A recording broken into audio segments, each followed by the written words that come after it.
লাল card দেখানোর জেরে ব্রাজিলের এক ফুটবলার মাঠেই মাথা দিয়ে সজোরে আঘাতে রেফারির মুখের হাড় ভেঙে দেন। গুরুতর আহত অবস্থায় তাকে হাসপাতালে ভর্তি করা হয়েছে। চিকিৎসকদের মতে অস্ত্রোপচারের প্রয়োজন হতে পারে।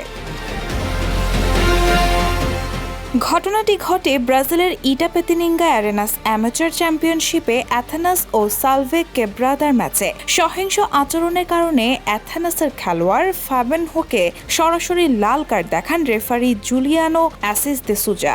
এতে ক্ষিপ্ত হয়ে ফাবিনহো আচমকা রেফারির মুখে মাথা দিয়ে আঘাত করেন।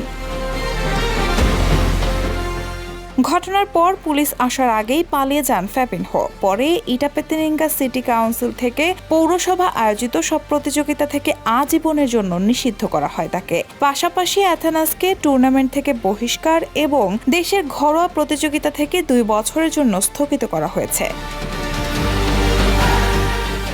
আহত রেফারি হামলাকারীর বিরুদ্ধে ফৌজদারি মামলা করার ঘোষণা দিয়েছেন। অন্যদিকে অ্যাথেনাস ক্লাবও ফাবিনহোকে দল থেকে বহিষ্কার করেছে। Rehana moon, the news.